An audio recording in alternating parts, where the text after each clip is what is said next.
I know people usually do these Draw My Life videos when there are people out there who actually care to listen about their lives. You know, those people with at least 1,000 subscribers. I, on the other hand, have 2 subscribers, and they're both my other 2 Gmail accounts. Sad, I know, but whatever. Let's just do it. Let's talk about my life. I was born in the year 2000 in Quebec, Canada.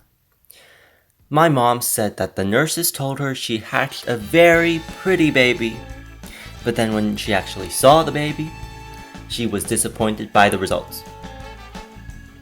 When I turned 2, I got a baby sister, which I did not remember signing up for when I was pooped into this world. But that's life, I guess.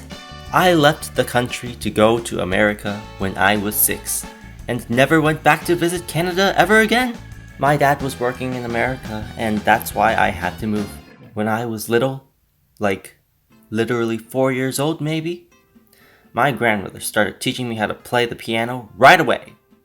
Yeah, she wasted no time putting me on that Asian track to success.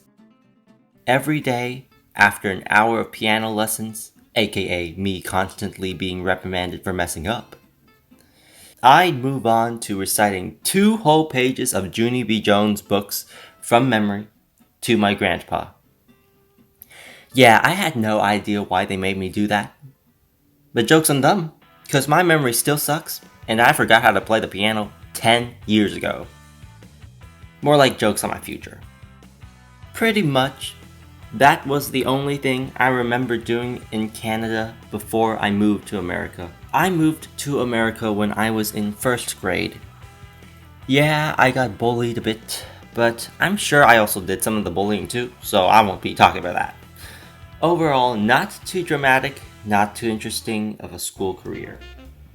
However, my Chinese after school, oof, now that was another beast of its own.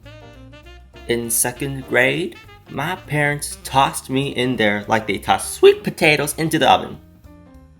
Actually, they tossed me into a wolf's den. The people who went to that after school were toxic, and I mean everyone, even the teachers. Everyone was just shady as heck and mean as a button.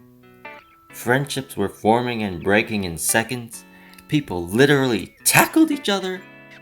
Tackled like an NFL player.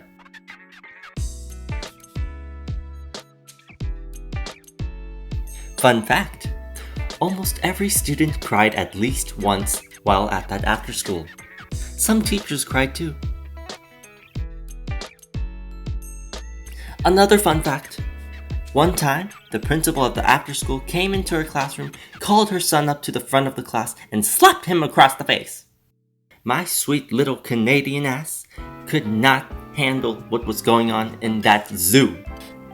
So, to protect myself from this chaos that I was going to have to endure for the next 5 years of my life, I never spoke unless I needed to, never made any friends, never stood out too much, and also never really learned any Chinese. But that's probably just cause I'm dumb. Anyways, I talk about this horrific experience because 1, it's horrific, and 2, because that's where my social anxiety unfortunately stemmed from. After that fiasco ended in 6th grade, that's when my trouble with a bunch of other things started. All throughout middle school and throughout most of high school, I played on the school volleyball team.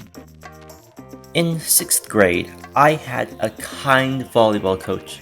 Those are rare. But in 7th and 8th grade, I had one of the douchiest volleyball coaches out there.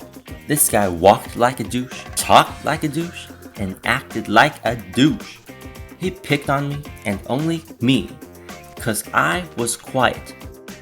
Oh, and when another team was walking past our court, I guess he thought they were being intrusive because he hurled a ball at them and hit someone in the head. That person who got hit was my sibling. Literally, screw you, dude. From 9th grade to 11th grade, our volleyball team went from being on the team to voting the coach off the team. He literally lost his job because of us. Honestly, he was quite a jerk. But let me tell you, the whole process was crazy. Someone on our team made a Google Docs constitution or something listing all of his wrongdoings. There were like 10 items or something, so maybe the 10 amendments. Commandments? I don't know. Bible? We had the vice principal and parents come to monitor practice. Another time, we literally walked out of practice and into a pizza store. I really took advantage of that situation and ate as many slices as I could while everyone else was busy gossiping about our coach. Who really won this situation? I did. Long story short, one day during school, our team was informed that he got fired and got hired by another school instead. Good for him, I guess. I stopped playing volleyball in 12th grade because I was tired of my parents judging me during every game. I also wasn't a fan of the whole competitive atmosphere.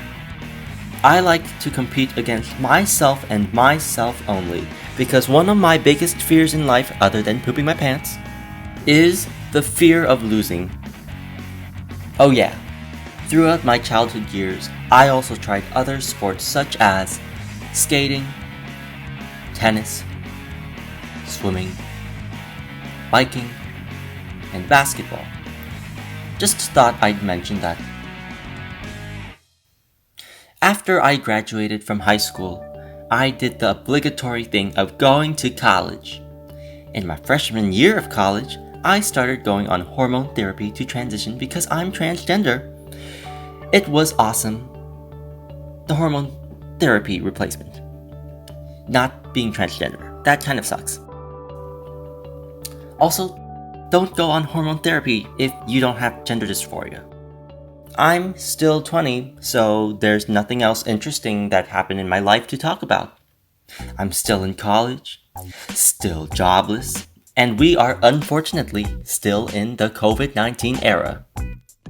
Anyways, thanks for watching.